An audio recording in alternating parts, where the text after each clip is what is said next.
This is Mr. Robinson, and this is AP Government's interactive lesson for week 3, Building Blocks Continued. When we last met, we were talking about early influences behind American democracy, and we looked at the ancient Greeks and Romans, for example. Now I want to bring us to someone different, John Locke, who wrote about in the 17th century why government exists at all and how it should work. And his ideas were pretty radical for someone writing at the time under a monarchy that might just execute you for speaking out against the king. So he talks about why we should actually not have a monarchy and instead have a democracy with 3 branches that looks awfully much like the one we live in now. So, in a concept that doesn't seem radical now because it's what we're living in, was pretty exciting back then. He says at first that mankind started out without government, in what he calls a state of nature, one that's completely free, but that we chose to leave it behind. Why? Well, because the state of nature doesn't guarantee us everything that we might, as human beings, desire. And that includes our lives, our liberties, and our property, all of which could be taken away from us in a lawless state of nature by those who are more powerful. He says property is the main reason, the most important reason why governments exist. Here's what it does to help protect our natural rights. It provides what, in so many words, is the 3 branches of government. He doesn't use that expression, but this is what he says. 1, that we lack in a state of nature an established, settled, and known law. That's what Congress provides us today, a clear written law. One that means we don't make up different rules for different people. Does that work in its ideal sense at all times? No way, but that is the purpose of our legislature. He also says we lack in a state of nature a known judge who's impartial, who can decide things based on right and wrong rather than their own interests. That's the point of having a separate judicial branch, and it certainly doesn't exist in a state of nature where every man is the judge of the person who has wronged him. That is, we don't bring in a total state of nature our case to someone else. We just decide for ourselves, they did me wrong. In a state of nature, also, we don't have an executive, someone who can support the sentence that's been carried out by a judge. If we lack an executive, then the wicked are never punished, or only when they are weak are they punished, and that's inconsistent. So all these reasons, he says, should lead us to a system with a legislative, a judicial, and an executive. And he's talking about a world that's pretty different than his own. We'll look more at him later when we look at the Declaration. But for now, keep in mind that he's an early influence on American government. I want to show you a little clip of this video you can explore more later. It's from 1946. A power scale is another important yardstick of despotism. It gauges the citizens' share in making the community's decisions. Communities which concentrate decision-making in a few hands rate low on a power scale and are moving towards despotism. Like France under the Bourbon kings, one of whom said, "The state, I am the state." Today, democracy can ebb away in communities whose citizens allow power to become concentrated in the hands of bosses. What I say goes, see? I'm the law around here. The test of despotic power is that it can disregard the will of the people. It rules without the consent of the governed. So the consent of the governed is another key idea from John Locke, that we are governed because we choose to be.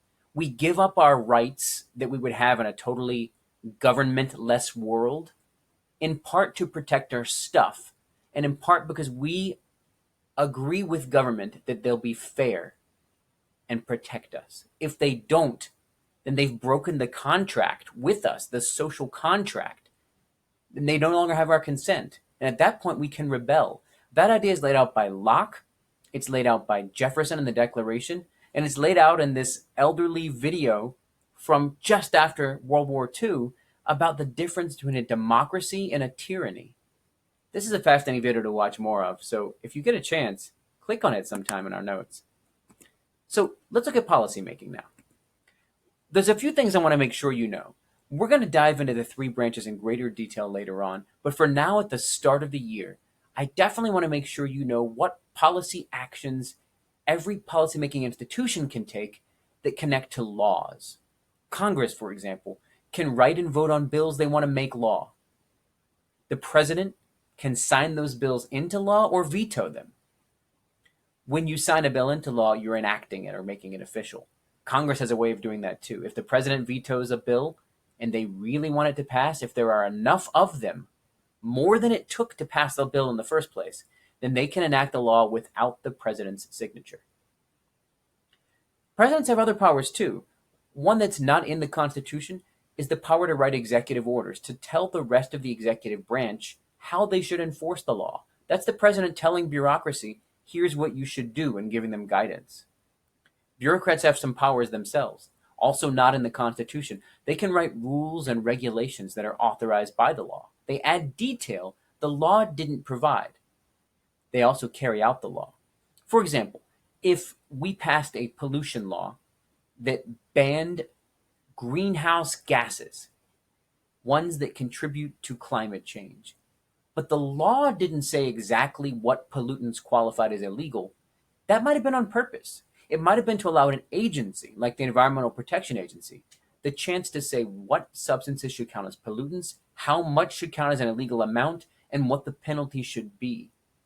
Bureaucrats can only make rules and regulations if the law allows them to, but a lot of times it does. Write down in your notes one reason you think Congress might purposely not give more detail in the law and allow bureaucrats to add the detail themselves. What's one reason they might do that? Finally, the federal courts write opinions, and those basically just do two things: interpret what the law means and decide on the constitutionality of laws. In some of my classes, I used an example of a hypothetical law that bans hats.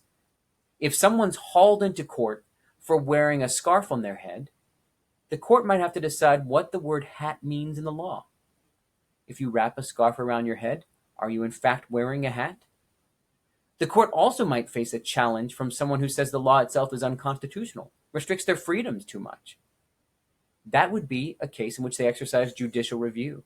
Decide on whether the law is constitutional by deciding what the Constitution means. Those two powers are very important, and the courts exercise both of them. They have the last word. I want you in your notes to pause this and write down a check or balance of each branch over the other. We've actually talked about things that cover just about all those bases, but I want that to be conversation for class. And if there's anything you're not sure of, if you have time, look it up. If you don't, write down your best guess. I want to know what you don't know as well, because this early on, that's understandable, and I want to be able to help have conversation that provides the answers there. So pause and write down one way each branch limits or counteracts the power of the other branches. All right, our last little conversation for the day is about types of policy. So we talked about laws, and we've even mentioned amendments, but what might not be clear is a big difference between them. Laws are easy to pass, amendments are hard. And maybe I'm overselling the easy. That is, laws die all the time, but they're way easier than amendments. It only takes a majority of the US House and US Senate to pass a law, and then the president signs it. That's easy compared to amendments. That takes 2/3 of each House of Congress, and then 3/4 of the states to ratify. That's way harder, and it's why we've only passed 27 amendments to the US Constitution ever. So let's look at types of policy from the hardest to pass to the easiest. Then we'll use some vocabulary along the way that lets us practice with words that describe how hard it is to pass policy. For example, unanimous policy is really tough to pass. It takes every single member saying yes. When we lived on the Articles of Confederation, before we had a constitution, things were set up pretty differently. It said to amend the Articles was even harder than it is now to amend the Constitution. Back then, every single state had to say yes in order to change the Articles, and it never happened. It makes sense for a confederation, a system where states have all the power. They didn't give it up much, and they never changed the Articles of Confederation. A couple places that you might look to for a similar unanimity requirement: the United Nations Security Council. It requires a unanimous vote from all 5 member nations to do some things. And that's tough. By the way, trivia question: can you name the 5 permanent member nations of the UN that are on the Security Council? If you can, that'll be fun to bring up in conversation. It means the UN often has a tough time doing controversial things. We talked about the US Constitution. That's still tough, although a little easier than unanimity. It requires 2 levels of government, both national and state, to change the Constitution, and requires what we call a supermajority vote twice. That's a standard that's higher than just a majority. A supermajority. 2/3 of each House of Congress to propose an amendment, 3/4 of each of the state legislatures, 3/4 of the state legislatures to ratify the amendment. 2 supermajorities, 2 levels of government, tough to do. Make sure you know in your notes what policymakers are involved in this. I've said it out loud, I've said it kind of quickly, but people get bills, which become law, and amendment proposals, which become ratified amendments. They get them confused with each other. So I want to make sure we know that. Here's what's a little easier: laws. Just 1 level of government's involved in making federal laws: the national government. It still takes 3 different policymakers to act: the House, the Senate, and the President, but it's easier than amendments. It takes a majority, which is just over half. Good to remember. If the Senate has 100 members, which it does when everyone's there, how many senators have to vote yes on a bill? A math problem for you. And a slightly harder math problem: if the House has 435 members, what does it take to reach a majority? And just for a bonus, since those are also the policymakers who have to propose an amendment to the Constitution, what's 2/3 of the Senate and what's 2/3 of the House? Look at those numbers and realize how much of a harder standard that is, and why making laws is easier than making amendments. Federal court decisions also generally require a majority. There's 9 justices of the court usually. What does it take to have a majority? Make sure you know that number. It's obvious in a way, of course, now that we've said it, but it could be easy to forget. If there's a tie, by the way, write down what you think might happen to decide what to do if there's a tie in the Supreme Court. By the way, a Supreme Court case could look like this. It started at the lowest level in the district courts, and Peter the plaintiff sues the state of Delaware. When he wins, the loser will appeal. Delaware says, please hear my case, to the next level up, which is the Circuit Court of Appeals. They might be the last word, but whoever loses there, and in my example, Delaware won and Peter lost at the circuit court level, whoever loses there will ask the Supreme Court to hear their case. If the Supreme Court says yes and chooses to take the case, which they only do less than 100 times a year, just over 50 times this year they issued a signed opinion. So they're not taking a lot of cases. But if they do, and it's a tie, the lower court decision stands. If it's a 4-4 vote because one justice had died, or one justice chose not to participate, then whatever the lower court said is still the law of the land. And that's good to know. So other types of policy worth looking at.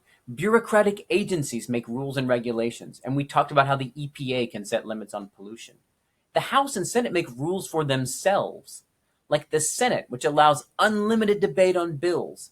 That is, you can filibuster at the time of this video. This might change, which means you can keep talking and talking unless there's a special vote to shut you up. In the House, there are time limits.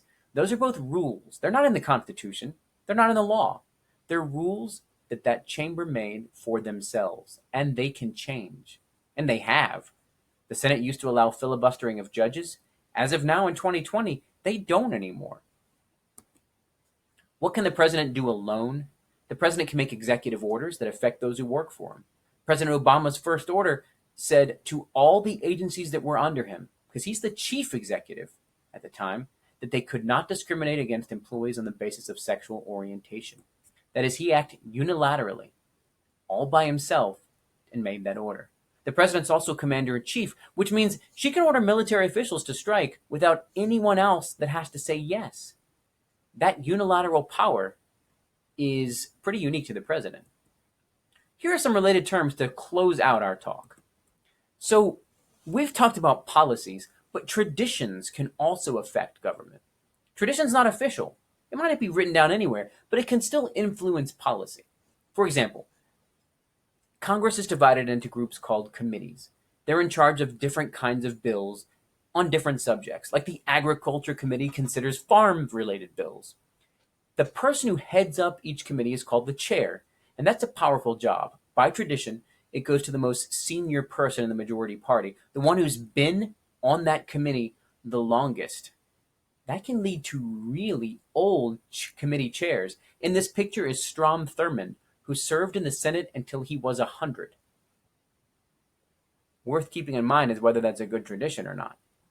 Worth knowing is that it's pretty easy to change. It's not written down. One other good word to know that relates to this whole idea is the fact that not everything requires a majority. In fact, most elections in this country do not require a majority.